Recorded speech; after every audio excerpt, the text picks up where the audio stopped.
This is the all-new Lexus RC350 F Sport. This is their attempt at rebooting the sport coupe for the brand. Now, I'm not gonna lie, it certainly looks the part, but the worry is it's just another car that's all show and no go. Let's take a look.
The RC350 is one of those cars, it's just not much work photographing it or doing video, because at most angles it looks really good, specifically with this color.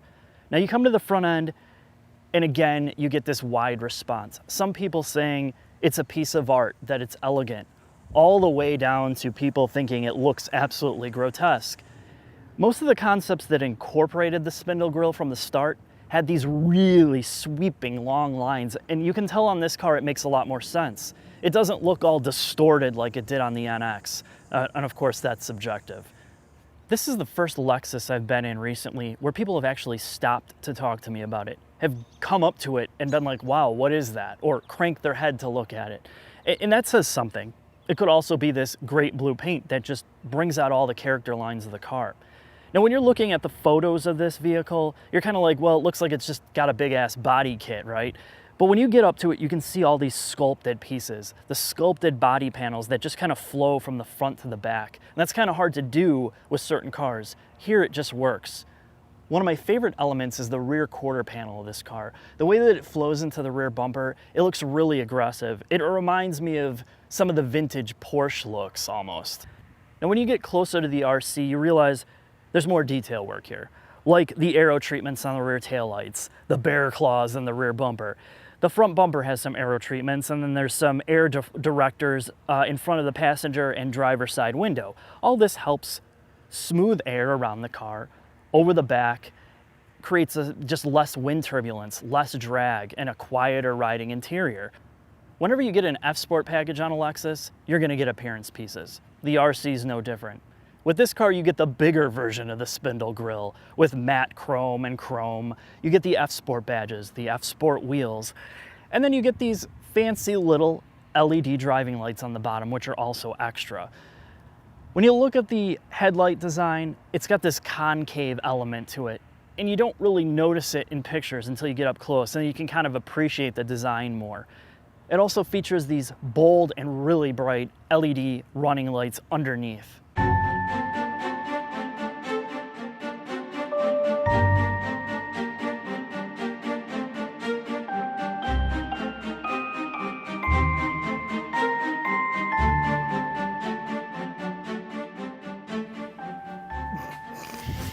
What were you gonna say? So you brought me another little toy car? This is not a toy car, this is all man. Why is that? Because it's got a front tie bar on the power steering rack. Those are gonna be all over eBay pretty soon. But how many millimeters is this tie bar, Scott? Well, let me pull out my micrometer and find out. It is 12 millimeters. How big is this sway bar? 28. 28? So up front we have a combination of a couple things. We have extensive use of aluminum, lower control arms. The subframe is aluminum. Your knuckle and your hub are aluminum. And we have Tokiko single adjustable dampers. What else we got? Tires. There's one big disappointment on the front end of this car. It's not front wheel drive. No, that's okay. I could deal with that. Oh, There's no adjustable camber in the front. no, there's not. And for a car like this, I can kind of accept it in the IS, right? The IS350. But this is trying to be more of a sports car. But it's the same thing, but a two-door. Well, yes and no. It's not an IS chassis. This isn't a dedicated platform. It is a combination of multiple cars. So in terms of suspension, the front suspension on this car is based on the GS platform, double wishbone, and the rear of the car is based on the IS platform, which is a pretty advanced multi-link, especially when you add in the four-wheel steering. Why couldn't they just do a simple eccentric bolt right in the control arms? Why is that so hard? Because it creates a little bit of vibration, reliability. Mm-hmm. When we come to the middle of the car, this RC Sport, you get this 8-speed automatic transmission, which is manufactured by Aisin. And what Toyota's managed to do here is manufacture or design an 8-speed automatic that actually takes up about as much space as a typical 6-speed automatic gearbox. Now the cool thing about that is, like when we were looking at the Genesis, which had an 8-speed automatic in a V8, that thing was huge. 3 feet long. So they designed something that was compact, small, but it is a torque converted unit. It's not a dual clutch or a single clutch unit. But the trick that they're able to do is locking up the torque converter here to give you more, well, quicker or faster shifts in first, second, and third. And they really do feel direct. It almost fools you. So as we move closer to the back, what do you see here, Scott? Dual exhaust. You like that, don't you? Mm-hmm. I just unbolt it right here and put some dumps and throw that stuff in the garbage. I agree. But it still sounds like crap with the V6. What, do you need V8 power for that? That's why you get the RCF. Makes more sense. This is for the wife. Now the four-wheel steering system, Lexus cleverly dubs as LDH, and that stands for Lexus Dynamic Handling. Now, it works in conjunction with the actual variable gear steering in the front end. So your steering in the front is constantly adjusting based on speed and load, and there's a ride height sensor in the back that helps the entire suspension to be variable or adaptive based on conditions. So not only does it change based on your mode selection, it's constantly adjusting based on speed, yaw rate. All the sensors are working together to adjust these dampers, to adjust the four-wheel steering and the front-wheel steering with the adjustable gear ratio. The system is designed to help you turn at under 50 miles an hour. So what does it do? Turns the wheels the opposite way of the fronts. Yeah. So over 50 miles an hour, what does it do? Turn the same way. So why would you want that? I'd want it the opposite way all the time, like a monster truck. I need manual control of my rear steer. But the whole point is so you're going to get better steering feel at the lower speeds, and then you're actually getting better steering feel at higher speeds, more confidence, because all four wheels are turning at the same time. And it's so hard to describe the handling dynamics of this car, especially when you're romping on it. After looking at the back, while it's a negative, again, there's no adjustability here in your alignment except for toe. Now, having it has variable toe. And variable toe at that, right? So your alignment's already going to be complicated with the four-wheel steering system. However, taking out camber adjustment in the back for most of your mechanics is a simple alignment. Right. Or how did you say you're going to get more camber out of this? Well, if you want to show the customer you got more camber, just pull down on the car real hard while the gauges are on it and press print. That's how it's done. So Scott, the other thing Lexus somewhat did right here is they didn't put the same goofy tires as they did on the IS. It should be the other way around. Yeah, you would think, right? So what you get is Dunlop SP Sport Max tires on this car that have a 280 tread wear instead of the ridiculous 140 tire wear that the IS had. When we get under here, Scott, this is the same motor we've seen for years. Pretty much, it looks like it. Yeah, been around for about 10 years. We talked about this in great length with the IS350, and this is the same motor in the IS350. Tried and true. Direct and port injection has a huge benefit. You get good fuel economy, and then you get those intake valves washed off by your port injection. So you don't have to deal. But how much better fuel economy than one without direct injection. Well, your city fuel economy is going to drop with just port. Right. You're But losing how much? probably 3 to 4 miles per Think gallon. that much? Yeah, easily. Yeah, definitely.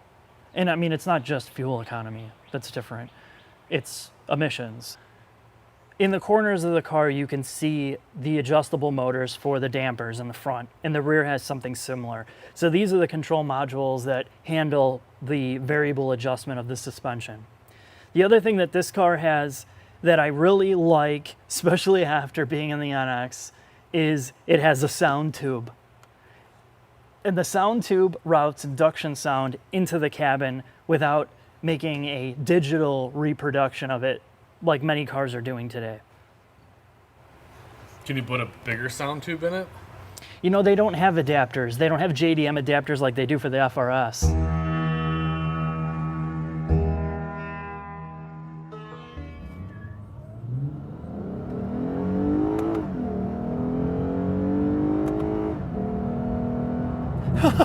There's a Dodge Charger SRT behind me during that launch, and the guy was just glued to my bumper that whole acceleration run. And I think that kind of sums up this car's horsepower. It's almost completely adequate for every scenario.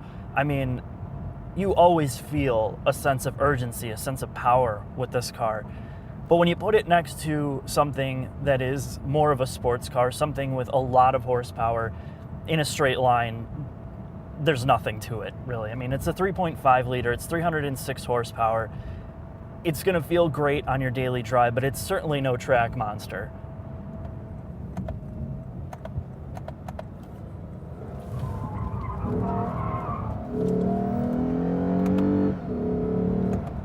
Now, the cool thing about this car, compared to, let's say, the IS350 F Sport, is it allows you to get a little sideways. It feels more like a rear-wheel drive car. And that's exacerbated when you go into Sport Plus mode and you actually turn off the traction control by holding down that button for 3 or 4 seconds. Now, you have to do that when you're at a stop, but when you do it, it feels more lively. You can get a lot of wheel slip. The stability control system is still on. It won't let you get completely sideways, which is one of the biggest disappointments here, because from a sports car perspective, you want to be able to turn all that off. But overall, there's this sense of agility here. You know, it's a Lexus. They want it to be safe. This is not just a go sideways everywhere car. When you're really on the throttle, when you're really pushing this car, it still feels balanced. You feel that rear-wheel drive aspect, but never do you get a sense that it's out of control. Let's go down into the turns and see how this is.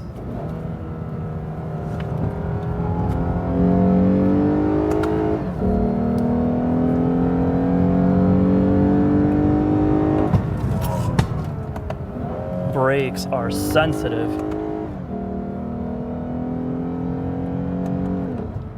Well, this is going to be a great car for most people that just want to have a little bit of fun on the street. I mean, it's got this sports car feel to it, especially when you're in Sport Plus mode. You can almost breathe on the steering wheel and it turns direction. And that's something that's really hard to do unless you're building a balls-to-the-wall performance car. Okay, let's check out the acceleration here.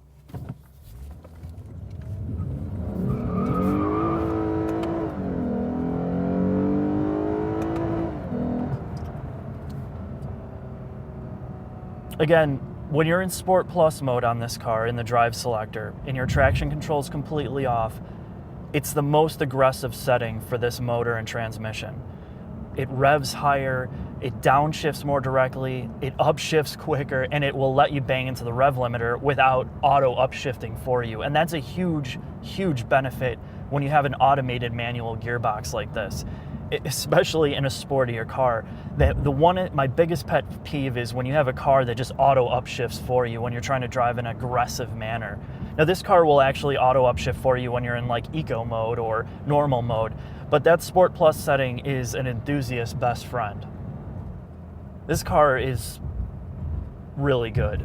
And it's not a track car. This is not a hardcore sports car, but it gives you this huge amount of balance on the street as a daily driver. You get the comfort, you get the luxury, you get kind of the prestige in the way that it looks, and then you get some pretty good performance without being overkill on the street while still getting good fuel economy.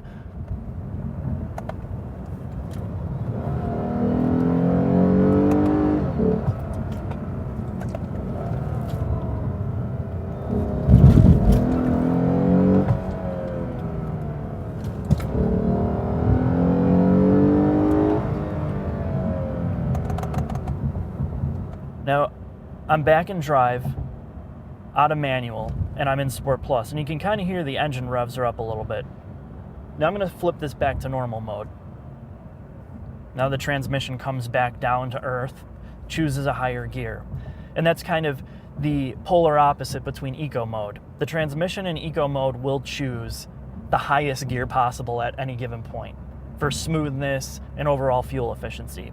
As soon as you go back into Sport Plus mode, it drops a gear, it's ready to rev, and that's kind of the difference in the transmission behavior or programming. We'll go back into normal mode here again.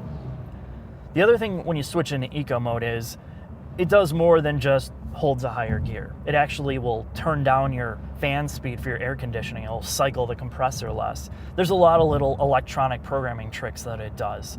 So eco mode is not just a glorified, green LED in the dash. In terms of fuel economy, my best tank average was around 25 miles per gallon. Now that's in mixed driving. On highway, I saw as much as 27, but that was rare. My overall driving experience has been in, let's have a look here. 20.3 miles per gallon, and that is just driving like a maniac for this tank. So to kind of sum up the driving experience of the RC is, this is a more sporty, more refined car than the RC350 F Sport is. This feels more like a legitimate sports car. But there's a couple negative things that it has going for it that I don't particularly care for. As good as the trickery is with the automatic transmission here and having different drive selectors and programming to make it feel smooth and then make it feel aggressive, you could eliminate all that and create a manual transmission. That's exactly what would make this car shine for the enthusiast. In fact, I wouldn't even need a car like the RCF if you put a manual trans in here. That's how much I like it. But it doesn't have that option, and it's really frustrating. The second thing is, for a sports car, you want the ability to completely disable all the nannies. And I can't do that in here. Yes, I can turn off the traction control. Yes, I can hold revs on the automated manual trans. But when it comes down to it, when I'm driving hardcore, I want to be able to be in complete control of this vehicle, and I can always feel some assist cutting in. Now, one of the big knocks I've read about the RC350, not only from the enthusiasts online, but other media outlets, of course, is Lexus's continued use of the 3.5-liter V6 in here. Now, when I say in here, I mean this is a fresh face for Lexus, an aggressive-looking coupe. It has these sporty pretensions. It looks like a hardened sports car. So why would you recycle that engine for this? And in some cases, I do understand that. But in the other side of it is, this is a car that is not designed just to be a sports car. It's designed to be a car that somebody can buy and daily drive and be comfortable every day and still have that element of sportiness where you can go around and pound on this on the street and feel like you're in a legitimate hardcore sports car. And that's one of its best suits. Now, as it relates to the 3.5 liter, in the IS, I constantly felt like there was something missing there. The tuning was off. I wasn't sure. But when I got into this car, that was my worry, that it was going to feel the same. And it doesn't. And I can't quantify it, and I can't prove that the tuning's different, but it sure feels a lot more edgy in here. It feels more sports car. The motor feels like it's got a lot more going for it. Could be placebo. I don't know. But I think they've struck a balance here between reliability of having, this motor that has port and direct injection. You don't have to worry about having to do intake valve maintenance with this car. You don't have to worry about a lot of the maintenance of the higher performance engines from some of the other brands. And that alone makes this one of the most appealing, sporty, coupes and actually kind of pseudo sports cars that you can buy. When I got into the RC350 F Sport, my first thought was Lexus is almost, if not perfected, the sports car / luxury car interior at a good price range. A lot of the quirks that I complained about on the IS350F Sport are gone here. You actually have memory seats. You have legitimate center console storage, as in the armrest has enough space to store more than sunglasses. Your cup holder size now can actually fit a phone or a normal size American cup. Lexus engineers have almost mastered the art of understanding human interaction with materials. No other car manufacturer, at least in this price range, gets it as much as they do. And that's a big thing. That means wherever you're putting your hands, your knees, your elbows, there's quality, soft materials there. It's comforting. It feels good. Good tactile feedback. Where you don't need high quality materials, they don't put it. Like by your ankles, up top, near the top of the dashboard, you get harder plastics.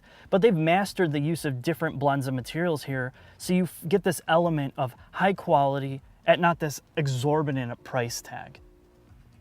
The recent generation of Lexus cars have this kind of standardized center stack here, where you have all your physical controls without being cluttered, of course. But the nicest thing about this is I don't have to resort to using the infotainment to change things like HVAC or radio stations. You still have a tuning knob and you have a volume knob down here. The F-Sport steering wheel. It's about as sports car as you can expect. The button layout here is pretty simple. You have your physical control to move your gauge cluster over and back. Again, it's mechanical, so you can switch between screens and like USB media or Bluetooth media radio stations. All these controls are right at your fingertips. The only problem I found is my palm constantly hits this voice activation button. It's usually on turns, so that's one annoyance I've found. The paddle shifters are extremely solid in feel, despite them being plastic. There's never a question of, well, did I click it or not? It's right there. One of the negatives here that they've done on the IS and on this car that they didn't do on the NX200T is this digi turn signal stalk. It doesn't have a tactile click like a typical turn signal. When you turn a turn signal, it clicks into place mechanically, and then you can either force it back or it returns on its own. This doesn't have a physical stay. So you kind of have to learn when you have your turn signal on, and I still have problems turning this all the way on when I didn't mean to. Now Lexus has started to move away from the joystick to this RTI, which is remote touch interface, a la mouse pad control. This mouse pad controls your screen. It's not a touch screen. Now the thing is with the Lexus infotainment is it's a mixed bag. Some cars are laggy, like slow to respond to your inputs. Some seems like the mouse pad jumps all over the place and it's hard to control. With this car, it seems to be pretty stable. Until the other day I was using it and the screen just went black. And I couldn't get the screen to come back on until I turned the car off and on. Then the second day, I actually lost sound out of the right side of the speakers. It was only coming out of the driver's side speakers. And I thought to myself, well, did I hit something? Well, clearly I didn't. I went into the EQ and it was fine.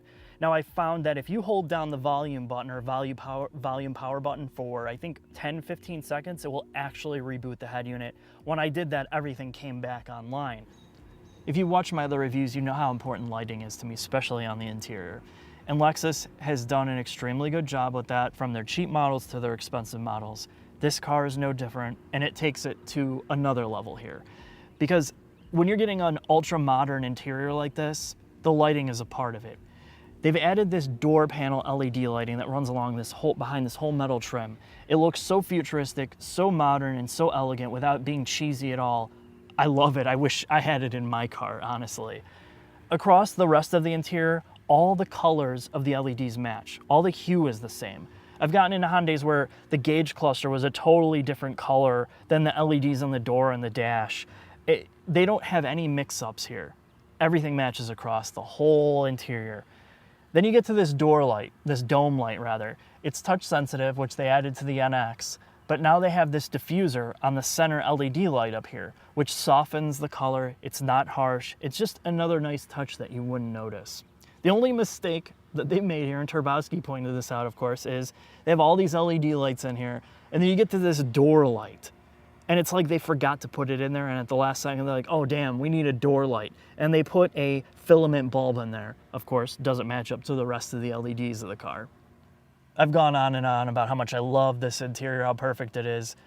And that's not the case because there's some serious problems. And most importantly, I think Lexus really hates me because it's 95 degrees out right now with 100% humidity. I've sweat through my underwear. I feel like I'm running through the jungles in Predator because it's so hot, and these cooled seats do not work at all. And I really hope it's this press car and not all of them, because if it was all of them, you could pretty much get rid of this feature. It's worthless. The second thing I don't like is the glove box. Well, it's adequate, it's easy to get to, but the owner's manual is the size of War and Peace. Why does it need to be so big? And yeah, I'm nitpicking, but why not? We're talking about negatives, right? The next thing is there's no door cup holders. Now, I know that they can massage plastics to get at least maybe a small bottle in there, but the door storage is almost unusable. Last but not least, and unfortunately I have to end this on a more negative note, but we're talking about the back seats here. This is really a glorified two-seat car. The back seats, I have put storage, like camera cases in there. But the other day I was driving around having a good old time. Next thing I look at my analog clock in here, which I apparently couldn't tell time on, and it was 6:30. And I was late to pick up Bernard after pulling a double at Chuck E. Cheese. So I pulled up at Chuck E. and he was mad. He was playing in the ball pit and everything, trying to calm down. But he went to go get in this back seat by pulling this little handle. And this seat kind of folds forward. And then the actual electronic part of the seat takes over to move it forward and back. And this seat takes so long to move forward or back when you want to get somebody back there that I could go to White Castle, have a sack attack, go to Home Depot, get all the building materials I need to build a storage shed, and then go for a nightcap somewhere before this seat moves up. I hate how slow this thing is. It's just ridiculous. And when you want to put cargo in the back or a person, forget about it. So this is the conclusion. What do you think of this car, honestly? It's pretty nice. It's fun to drive. Sounds good inside the car. Wish it had some tone out of the back, but You said the other day that this is your favorite car that we've tested. yeah, so far, which is shocking. But that's the funny This is part. a fun car. Right, it is fun. But the weird part is we got out of the IS, which is the same motor and transmission. Why is that so different? Something's different with the gear ratio or tuning would be my guess. Something's different. The only thing that I think they need to do is make that trans shift faster to make it a lot more fun. Right, I agree with you. But even knocking this, and I'm not really knocking the trans in here because it is good for what it is. It's good, but it could be a lot better. Right, yeah. Now the thing that you get with this trans, and this is the counterpoint to it, most of the Lexus owners are buying it for smoothness, for luxury, the luxury aspect of it. And with a torque converted transmission, it's smooth as hell. Like when you're not driving it like that, it's smooth as butter. So It's a luxury sport coupe. That's what it is. And that's your bottom line. If you want higher performance, you got to go with the RCF. Mm-hmm. But as this stands, I like it a lot. Yep, I would definitely lease it.